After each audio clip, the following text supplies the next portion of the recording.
ડિસેમ્બરે મહીસાગરમાં મેં કહ્યું હતું, એવું શું ગુજરાતમાં બને છે કે ગુજરાતની 7% વસ્તી દલિતોની હોય તો એક પણ દલિત મુખ્યમંત્રી ના બને? એવું શું બને છે ગુજરાતમાં કે જેના 14% 15% આદિવાસીઓ હોય તો એનો ડેપ્યુટી મુખ્યમંત્રી ના બને? અને 18% વાળા ને 1% વાળા જૈન ગૃહમંત્રી ઉપમુખ્યમંત્રી બને તો બાકી 22% ઠાકોરો શું કરશે? બાકીના 52% ઓબીસી શું કરશે? બાકીના કારડિયા અને નાડોદાર બધા શું કરશે? દેવી પૂજકો શું કરશે? તમે બાકીના લોકોને ખાલી મજૂર તરીકે ગણેલો. હું તડીપાર નથી કહેતો. જેને હાઈકોર્ટે તડીપાર કરેલો એવો આ દેશનો ગૃહમંત્રી અહીંયા બાજુમાં જ અહીંયા આજે ભાષણ કરે છે, એને હું જ નથી પડતી લોકસભામાં ના બાબાનું અપમાન કરાય. આપણે મળ્યા છીએ જેણે દેશને સંવિધાન આપ્યું, મારા અને તમારા અધિકારો આપ્યા, એવા ડોક્ટર બાબા સાહેબ આંબેડકરના સન્માનમાં એક વખત જય જય જય જય જય ભીમ, જય જય જય જય જય ભીમ. આ જય ભીમના ગુંજતા નારાની વચ્ચે મારો મિત્ર જીગરજાન સાથી ભાઈ જિગ્નેશ કે જેણે ગુજરાતની સરકારના પાયા જે છે ને હચમચાવી નાખ્યા છે, એવો ભાઈ જિગ્નેશ, એવા જ જિલ્લાના કોંગ્રેસના પ્રમુખ ભાઈ ગુલાબસિંહભાઈ, ભાઈ આમાભાઈ, ભાઈ માગીલાલભાઈ અને અહીંયા સમગ્ર કાર્યક્રમના આયોજકો. સૌથી વધારે મજા તો ત્યારે આવી કે જિગ્નેશભાઈએ ચેલેન્જ કરી હતી કે મારા પીએ મારા ડ્રાઈવર અને ડિબેટ કર, અને અહીંયાથી તરત ચેલેન્જ પણ ઉઠાવી લીધી. જેનો સારથી આવો મજબૂત હોય એને શું ચિંતા કરવાની હોય? વૈચારિક ભૂમિકા આમને આપણે સમજાવવાનું છે કે તમે ગુજરાતના મજૂરોને, ખેડૂતોને, પશુપાલકોને માત્ર ગ્રાહક કે માત્ર મતદાર સમજો છો. અમારા માટે બાબા સાહેબે આપેલા બંધારણ મુજબ એ ગરીબ હોય કે અમીર, એ દલિત હોય કે માલધારી, એ ઠાકોર હોય કે ચૌધરી હોય કે દરબાર હોય કે બ્રાહ્મણ હોય કે વણિક હોય કે પટેલ હોય કે કોઈ પણ દેવી પૂજક, આ દેશમાં જન્મેલો દરેક માણસ બાબા સાહેબે આપેલા સંવિધાન મુજબ એક વ્યક્તિ, એક મતલબ માણસ બધા બરાબર, આ સમાનતાની વાત બાબા સાહેબે આપણાને કરેલી. એટલે આજે નતમસ્તક પ્રણામ કરું છું કે હે બાબા, એ વખતે તમને ના સૂજ્યું હોત અને તમે જો અમને આવા હક અને અધિકાર ના આપ્યા હોત તો લાલજી દેસાઈ અહીંયા ભાષણ ના કરતો હોત, ક્યાંક વગડામાં ઢોર ચારતો હોત. તો જિગ્નેશ મેવાણીને અત્યારે અહીંયા ખભા ઉપર બેસાડીને તમે ના લાવ્યા હોત, એ જિગ્નેશ મેવાણી કોકના ત્યાંથી હજુરી કરતો હોત, અહીંયા બોલનાર એક એક વક્તા જે છે એ સ્ટેજ ઉપર ના હોત, આપણે કોકના સહાયતાની જેમ જીવતા હોત. આ બાબા સાહેબને આપેલા બંધારણના કારણે આપણે લોકો આજે અહીંયા બોલી શકીએ છીએ. અને કેવું બોલીએ છીએ? પોતાની જાતને ગુજરાતનો ઉપમુખ્યમંત્રી કહેતો, ગૃહમંત્રી કહેતો, એને ઝાડા થઈ જાય એવું બોલીએ છીએ. એવું જેવું નહીં. અલા ભાઈ, એ કે છે તમારા સંસ્કાર, મને સંસ્કારથી વાતની શરૂઆત કરવી છે તો તાને સંસ્કારની વાત કરવાની બુદ્ધિ પહોંચી, તારા સંસ્કાર ઉપર તો પછી આવું. તું જેને તારો બોસ માને છે અને આખા ગુજરાતની ચોટલી જેના હાથમાં છે એવો હાઈકોર્ટે તડીપાર કરેલો, હું તડીપાર નથી કહેતો, જેને હાઈકોર્ટે તડીપાર કરેલો એવો આ દેશનો ગૃહમંત્રી અહીંયા બાજુમાં જ અહીંયા આજે ભાષણ કરે છે, એને હું જ નથી પડતી લોકસભામાં ના બાબાનું અપમાન કરાય. એમ કે બાબા કરો છો, એના બદલે ફલાણું. અરે બાબા કર્યું એટલે તો આજે અમે અહીંયા છીએ. એ બાબાની વાત કરી, એને બંધારણ આવ્યું. અને હિન્દીમાં સંવિધાન કે આપણે બંધારણ કહીએ ને, બંધારણ વાળો બાબા આપણે બંધારણ કહીએ, એ બંધારણને હિન્દીમાં સંવિધાન કહેવાય. જો એ ગાંધી, નહેરુ, મૌલાના, સુભાષ, સરદાર પટેલ અને બાબા સાહેબ આંબેડકર જેવા મહાન માણસો એ વખતે સંવિધાન ના આપ્યું હોત તો તું ને તારું આરએસએસ એ તો અમને સંઘી વિધાન આપવાના હતા. શું આપવાના હતા? સંઘી વિધાન. એનો મતલબ શું? જ્ઞાનનો અધિકાર ચોક્કસ જ્ઞાતિને, રાજ્યનો અધિકાર ચોક્કસ જ્ઞાતિને, વેપારનો અધિકાર ચોક્કસ જ્ઞાતિને, બાકીનાને શું કરવાનું? તો કે મજૂરી. બાકીના ખાલી મજૂરી કરવાની, વેઠ કરવાની. આપણે બધા વેઠિયા બનો. જો બાબા સાહેબ જેવા એ વખતે ના જાગતા રહેતો. એટલે કહેવત છે, તમને બધાને મારે કહેવું પડે કે જાગતાની પાડી ને ઊંઘતાનો પાડો. આ મારા બેટા અત્યાર સુધી પાડી એ લઈ ગયા છે. 33 વર્ષથી આપણાને ઊંઘમાં રાખ્યા. શેની ઊંઘમાં? ચૂંટણી આવે એટલે હિન્દુ મુસલમાન, ચૂંટણી આવે એટલે ઠાકોર ને દલિત, ચૂંટણી આવે એટલે ચૌધરી ને રબારી, ચૂંટણી આવે એટલે હિન્દુ ને મુસલમાન, અને ચૂંટણી આવે એટલે રાત્રે પેલી દેશી દારૂની કોથળીઓ. આપણા લોકોને, સામાન્ય માણસોને દારૂનો, આ લોકો બહુ સમજી વિચારીને ગુજરાતમાં દારૂ કાયદેસર બંધ નથી કરતા. ચોપડામાં બંધ, પણ ગામમાં જ્યાં જોતું હોય. તમને હું શિવનગરની બહેનોને સલામ કરું છું કે તમે આખા ગુજરાતને જગાડ્યું. આ થરાદના, બનાસકાંઠાના થરાદ જિલ્લો વાળા કે થરાદના લોકોએ, તમે લોકોએ આખા ગુજરાત માટે એક એવું કામ કર્યું. ચિનગારી તો એક જ જગ્યાએથી, આ મોટી આગ લાગે ને ચિનગારી ક્યાંક હોય. આ તમે લોકોએ ચિનગારીનું કામ કર્યું, અને ભાઈએ જિજ્ઞેશે હાથમાં એ ચિનગારીને લઈ અને બરોબર જ્યાં ચાપવાની હતી ત્યાં જ ચાપી છે. બરાબર જગ્યાએ ચાપી. દારૂ ગોળો બરોબર હતો, અને દારૂના ગોળામાં અંદર નાખે જરાક તો ભડકો તો થાય જ, બ્લાસ્ટ થાય જ. અત્યારે આમને હળી કેમ થઈ? જિજ્ઞેશભાઈએ તો બહુ કીધું પટ્ટા ઉતારી નાખશું. અને હું કઉ છું પટ્ટા ઉતરી જ જાય, પટ્ટા ઉતરી જ જાય. ખોટું કામ કરે તો પટ્ટા ઉતારવાના જ હોય. સસ્પેન્ડ થાય કોઈ પણ જગ્યાએ, મિલિટરીમાં હોય કે પોલીસમાં હોય કે કોઈ પણ હોય, નોકરી કરતો આર્મીમાં હોય કે પોલીસમાં હોય, એને જયારે સરકાર સસ્પેન્ડ કરે એટલે પહેલું કામ શું કરે? એ તો પટ્ટો બેટ લઈ જ લેવાનું હોય, અને એને જ પટ્ટા ઉતાર્યા કહેવાય. પટ્ટામાં કઈ ધોકાવાળી ના કરવાની હોય. એક ભાઈ હર્ષભાઈ, તમારી લાયકાત તો જુઓ. પીઆઈ ને માર્યો, આ ગુજરાતનો ન્યાય તો જુઓ. પીઆઈ ને મારવાની વાત કરે, પીઆઈ ને મારે, જેની ઉપર પીઆઈ ને મારવાની એફઆઈઆર થઈ એ ગુજરાતનો હોમ મિનિસ્ટર બને, અને જેને કોર્ટ તડીપાર કરે દેશનો હોમ મિનિસ્ટર બને. આપણી તો દશા કહેવાય. એટલે રાજકારણ એટલું નબળું, રાજકારણ એટલું ગંદુ કે તમે દારૂ, જુગાર ને ડ્રગ્સના અડ્ડા બંધ કરવાના માણસોને. જિજ્ઞેશભાઈ એના અહીંના થરાદના કોંગ્રેસના આગેવાનો અને જન આક્રોશ રેલીમાં એ વાત શું હતી કે ગુજરાતમાં દારૂબંધી છે તો ગુજરાતમાં દારૂ ના મળવો જોઈએ, અને ડ્રગ્સ તો આખા ભારતમાં એના ઉપર પ્રતિબંધ છે. એ ડ્રગ્સ આવે છે ક્યાંથી? તો હર્ષભાઈ કે પાકિસ્તાનથી. તો તમે 11 વર્ષથી કરો છો શું ગુજરાતની ભારતની બોર્ડર ઉપર? તમે કહો પાકિસ્તાનથી આવે છે. તમે તો એમ કહેતા હતા કે એક માથાની અમે 10 માથા. તો ડ્રગ્સના ટ્રક આવે છે, દારૂના ટ્રક્સના ટ્રક્સ આવે છે. એ શું તમારે વેપાર કરવા માટે આવે છે? તમારે હપ્તા ખાવા માટે લાવો છો? કોના માટે? એટલે એવું કેનારાને, મને તો અહીંની પોલીસમાં જે લોકો પોલીસના પરિવારના લોકો હોય એમની ઉપર પણ દયા આવે છે, કારણ કે અમે તો એના હક માટે લડીએ છીએ. આ પોલીસોના એક જગ્યાએ પૂર આવતું હતું વડોદરામાં, તો પોલીસના ખભા ઉપર બેસીને આપણો ડીએસપી ચડી ગયો. તો મેં કીધું હવે તારું કામ તો એ છે કે પેલો આગળ તું જા. સેનાપતિ કોને કહેવાય? કે જે પેલો આગળ જાય ને એમ કે આવો મારી પાછળ. આ તો એના ખભા ઉપર બેસી જાય. તમારા ખભા ઉપર બેસીને રાજ કરે, તમને ઘરમાં હાવડીથી વડાવડાવે, તમે એમની ઘરવાળીના શાકભાજી લેવા બજારમાં મોકલે, આવો તમારી સાથે અન્યાય થાય, અને તમને નાના નાના કેસમાં નાના અધિકારીઓને, પોલીસ વાળાને સસ્પેન્ડ કરે, અને મોટા હપ્તાબાજ એસપી ને આઈજી મિનિસ્ટરો આ બધા છૂટી જાય, એને કોઈ બોલવા વાળું નહીં, અને તોય પાછો હોમ મિનિસ્ટર અમને કે જિજ્ઞેશભાઈની સામે આંદોલન કરો. જિજ્ઞેશભાઈને અમને ખબર પડી કે આંદોલન કરવાના. અમને એમ હતું કે અમારે એકલા લડવું પડશે, પણ તમે અહીંના લોકોએ એક એવો પાઠ ભણાયો કે 2000 કે 1000 કે 500 ભાડાવાળાની જગ્યાએ થરાદના લોકોએ કહી દીધું થઈ જા તૈયાર, ગુજરાતના હોમ મિનિસ્ટર તું 500 માળા ભાડે લાવીશ, અમે અમારા ભાડે, અમે અમારા ખર્ચે આ ગુજરાત અને ગુજરાતની અંદર ચાલતી નશાની આખી જે તમારી જે ષડયંત્ર છે એને ખુલ્લું પાડશું. અમારા માટે આવો એક ભડવીર લડવા માટે નીકળશે તો હજારો લોકો પોતાના ખર્ચે આવશે.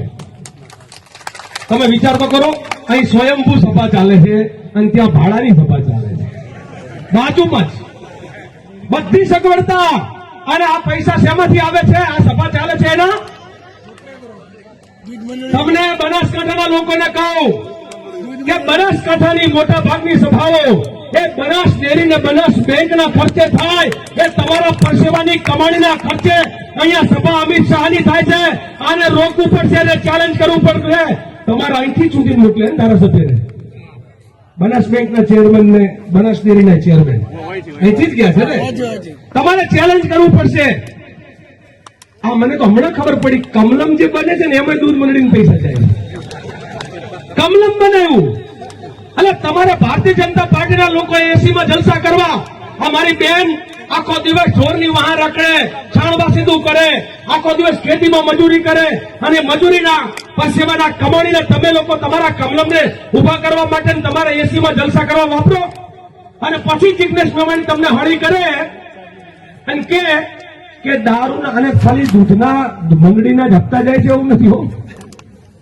એનાથી મોટા હપ્તા એમાંથી જતા હશે. શેમાંથી જતા હશે? દારૂ ને ડ્રગ્સના અડ્ડામાંથી સૌથી વધારે હપ્તા કમલમમાં જાય છે. આ જાહેર મંચ ઉપરથી હું કહું છું. ગુજરાતના જિલ્લાઓમાં કમલમના બિલ્ડિંગો બન્યા છે. એ ક્યાંક દૂધ મંડળીના દૂધ ઉત્પાદકોના પૈસા છે, તો ક્યાંક સેવા સહકારી મંડળીના પૈસા છે, પણ એનાથી વધારે દારૂ ને જુગારના અડ્ડાવાળાના પૈસાથી એ તમારું કમલમ ચાલે છે. અને એટલા માટે તમે બધા ચેતજો, નહીં તો દારૂ એમને બુટલેગર રાખવાનો ફાયદો છે. બુટલેગર એમને બે કામ કરી આપે, હપ્તોય આપે અને ચૂંટણી આવે ને ત્યારે નોટ આપે. એ તો જુદી હારોહાર કોને વોટ આપવા દેવા ને કોને વોટ ના આપવા દેવા એ એમના બુટલેગરોને એ વખતે રમતા મૂકે. ગુજરાતની ચૂંટણીઓ છે, બુટલેગરોને રમતા મૂકીને સરકાર જીતે છે. એને પણ ચેલેન્જ કરવાની જરૂર છે. આવી ચેલેન્જની સાથે સાથે મને એક બે વાત તમને જે કહેવી છે કહીને મારી વાત પૂરી કરીશ. મારે જે સૌથી આ લોકો જયારે સંસ્કારમાં તમને થરાદના લોકોને પૂછવું છે, દારૂ બંધ કરાવે એને સંસ્કાર કહેવાય કે હપ્તા લે એને સંસ્કાર કહેવાય? તો હપ્તાખોરો સંસ્કારી કહેવાય કે પછી દારૂના અડ્ડા ઉપર રેડ પાડીને દારૂની વિરુદ્ધમાં લડાઈ જીતને સંસ્કાર જિગ્નેશ મેવાણી સંસ્કારી ગણાય? કોણ ગણાય? આ હર્ષ સંઘવીને કેવું પડશે. પાછું ભાઈને હળી વધારે થઈ એટલે ત્યાં ઉપડ્યા. ક્યાં ખબર છે? વડગામ ગયા. તાકાત બતાવવા માટે વડગામ ગયા. એમાં તો હું ઓળખતો હતો થોડા ઘણા, તો મારી હારે ઓળખીતા હતા અને ત્યાં બોલતા હતા અમે જિગ્નેશ મેવાણીને આ વખતે હરાવી દેશું. તું પૂછડું હરાવી દેવાના હતા એના જે તમે લોકો. પેલો વડગામ ના જાય તો વડગામની જનતા જીતાડે દેવા માટે કડક છે. અને હું વડગામ ગયો તો હમણાં, અને મેં વડગામના લોકોને કીધું કે હે વડગામવાસીઓ, તમે તો કોલર ઊંચા કરીને ફરી શકો એમ છો, કારણ કે તમે ગુજરાતને એક એવો ધારાસભ્ય આપ્યો છે કે આખા ગુજરાતની ભારતની ચિંતા કરે છે. અને તમે તો એને એ બહાર કામ કરતો હોય તો તમારે એને જીતવો જોઈએ. અને તમને લોકોને હું સેલ્યુટ કરું છું. તમે આવો બહાદુર મજબૂત એવો ધારાસભ્ય. અત્યારે જેટલી મુખ્યમંત્રીની ચર્ચા નથી થતી એટલી જગદીશ મેવાણીની ચર્ચા થાય. આ બધાને ખબર છે. આ શું કામ?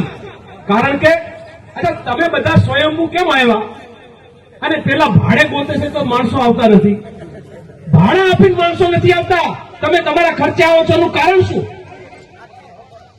એનું કારણ તમને ખબર છે કે આ ડ્રગ્સના દારૂના ધંધાને જો આજ ના રોક્યો તો આજ એવું બને કે મારા ઘરમાં ના આવ્યું હોય પણ કાલ મારા ઘરે ડ્રગ્સ પહોંચતા વાર લાગવાનું નથી. એટલે હું તમે તમારા બાળકો આવનાર સમયમાં આપણે નથી ઈચ્છતા કે આપણા છોકરાઓ ડ્રગ્સ પીને મરી જાય અથવા ડ્રગ્સના બંધાણી બને તરફડીને મરે. અને એટલા માટે તમે હું આજે જિગ્નેશભાઈની વાત સાચી છે એમ માનીને આપણે એના ટેકામાં આવ્યા છીએ. મારે તમને વિનંતી કરવી છે, કદાચ આ આંદોલન અને લડાઈ બહુ લાંબી ચાલવાની છે.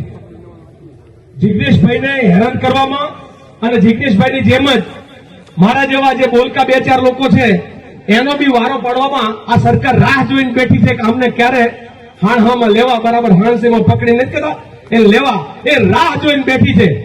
પણ જે તમે થરાદમાં તે દિવસે બતાવ્યું એવું આખા ગુજરાતમાં બતાવવાની જરૂર પડશે. એક અટક ચાલો તો કરી જુઓ, જિગ્નેશ મેવાણીના હાથ તો લગાડી જુઓ. તમને ખબર પડે કે અમે ગુજરાતના લોકો શું કરીએ છીએ. આઈપીએસ ઓફિસરોને કહે છે કે આના વિરુદ્ધમાં તમે કેસ તૈયાર કરો. એટલે આસામ લઈ ગયા હતા, શું કરી લીધું? આસામ લઈ ગયા હતા, શું કરી લીધું? એટલે આ બધી કોઈ ધમકીની અસર ક્યારે થાય? મારે જિગ્નેશભાઈ જો પીવાની રાતે ટેવ હોય ને તો અમારે ટેન્શન થાય કે મારા બધા રાતમાં ઉપાડી જાય. અમારે એવું કઈ છે નહીં. અથવા અમે જમીનના કાળા ધંધા કરતા હોય, કોકનું ઘસી નાખેલું હોય તો કાલ ઉઠીને કઈક અહીંયા તો એવું કઈ લાગુ નથી પડતું, એટલે આપણા જિગ્નેશભાઈને મને કાંઈ કશું કરી શકાય એમ આ લોકો છે નહીં. તમે બેબાક લડજો, તમે ત્યારે લડો. હું જે સેનાપતિના આગેવાનીમાં લડતો હોય એમાં મને સેનાપતિમાં વિશ્વાસ હોવો જોઈએ. જો સેનાપતિમાં ઠેકાણું ના હોય તો લડત ના થાય. એટલે આ સેનાપતિ એવો છે કે આપણે આંખ બંધ કરીને એને લડાઈમાં કહીએ કે જિગ્નેશભાઈ, તમે જે લડાઈ લડ્યા છો, લડી રહ્યા છો, એમાં માત્ર બનાસકાંઠા કે માત્ર થરાદ નહીં, આખું ગુજરાત ડાંગથી ડ્રીલ શરૂ કરીને અહીંયા થરાદ સુધી બધા જ તૈયાર છીએ એવી માનસિકતા સાથે આ લડાઈ લડવાની છે. જરૂર પડે તો ગાંધીનગર આવવું પડશે, આવવાને ને ખરેખર આવવું પડશે. ટાઈમ બહુ દૂર નથી, આવતી વિધાનસભા નજીક આવે છે. જયારે વિધાનસભા ભરાય અને એ વખતે કોલ આપવો પડશે કે હે ગુજરાતના લૂંટારાઓ, હે ગુજરાતના નાથ મોરડા વગરના આખલાઓ, તમે અત્યારે જે રીતે ગુજરાતને સિંગડા ભરાવો છો, આ નાથ મોરડા વગરનો આખલો કીધું ને, માલધારી છું એટલે યાદ આવ્યું, અમે રસ્તામાં હતા ત્યારે એક આખલો આવ્યો. આમાં ભાઈને દર્શન જે છે એ કોઈ એક વ્યક્તિના છે, નામ પર નથી આપવું. સીધો મને કે આખલા વિશે શું કેવું છે? બધું નાથ મોરડો નથી. એટલે તમે બધા ખેડૂત છો ને, આપણા બાપ દાદા આખલાને બળદ બનાવવો શું કરતા હતા? નાથ નાખે, મોરડો કરે, ખસી કરે અને પછી એને ધોહરે જોડે અને એક પરોણો હાથમાં લઈને એવો હાથથી ગચગચાવે ને એટલે આખલો છે બળજો કરીને ખેતીમાં કામ કરે. એમાં ગુજરાતના ગાંધીનગરમાં બેઠેલા આવા આખલાઓ કે જેને નાથ મોરડો નથી અને એવું માને છે કે ગુજરાતના લોકો અમારા માટે ચિંતાનો વિષય નથી, અમે ચૂંટણીઓ જીતી જશું, અમે સત્તામાં આવશું અને મન ફાવે વ્યવહાર કરશું, અને એટલા માટે વડગામમાં આવવાની હિંમત કરી. અલ્યા ભાઈ, તું વડગામમાં જ આવ્યો છો ને, અમે મજૂરા જવા માટે તૈયાર જ બેઠા છીએ. મજૂરા કોની વિધાનસભા છે? હર્ષ સંઘવીની વિધાનસભા છે. આવતો ટાર્ગેટ હવે મજૂરા છે. તું આવ વડગામ, અમે મજૂરા આવવા માટે તૈયાર બેઠા છીએ. તું અમારા ઘરમાં બાકોરું પાડ, અમે આખું તારું ઘર પાડી દેવા તૈયાર બેઠા છીએ.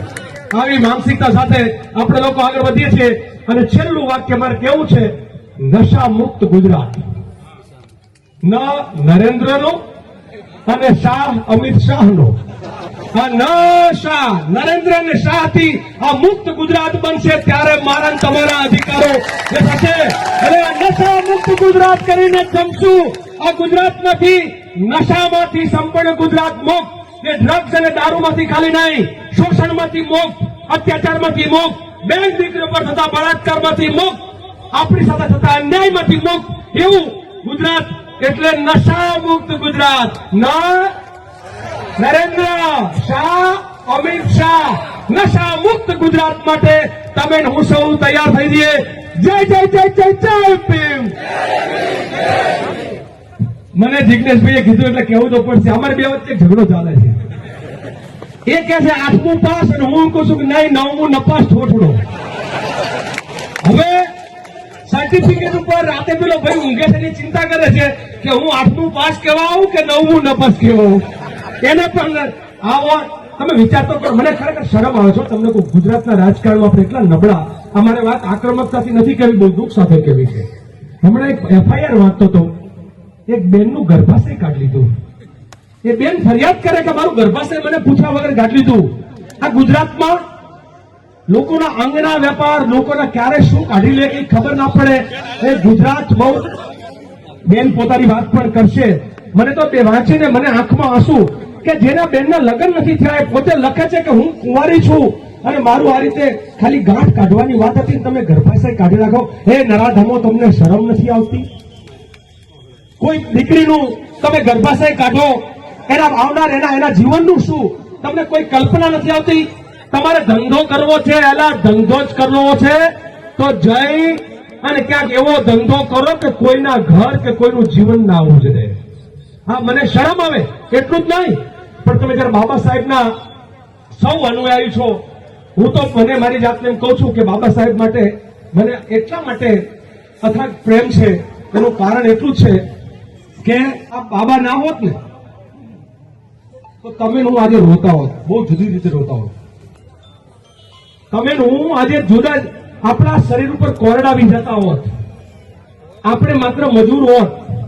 આપણે કોઈક ને કોઈક જગ્યાએ કોઈકના ગુલામ હોત, એટલે બાબાને યાદ કરીને આજના દિવસે તમારા સંબંધીઓ પણ કોઈક હશે, મારા સંબંધીઓ પણ કોઈક છે કે તમે બાબાના અનુયાયી જો હો, બાબાને તમે 14મી એપ્રિલે કે 6ઠી ડિસેમ્બરે જો માળા ચડાવતા હોય તો તમને એ સંઘી ખાખી ચડ્ડીવાળા ભેગું રહેવાય નહીં.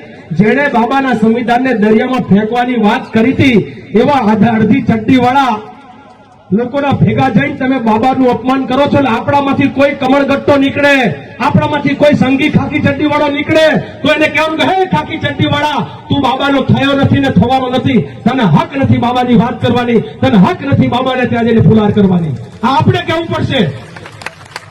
આ ગુજરાતના મેં ઘણા મંચ ઉપર કહ્યું છે. આજે 6ઠી ડિસેમ્બર ગઈ, 6ઠી ડિસેમ્બરે મહીસાગરમાં મેં કહ્યું હતું, એવું શું ગુજરાતમાં બને છે કે ગુજરાતની 7% વસ્તી દલિતોની હોય તો એક પણ દલિત મુખ્યમંત્રી ના બને? એવું શું બને છે ગુજરાતમાં કે જેના 14%, 15% આદિવાસીઓ હોય તો એનો ડેપ્યુટી મુખ્યમંત્રી ના બને?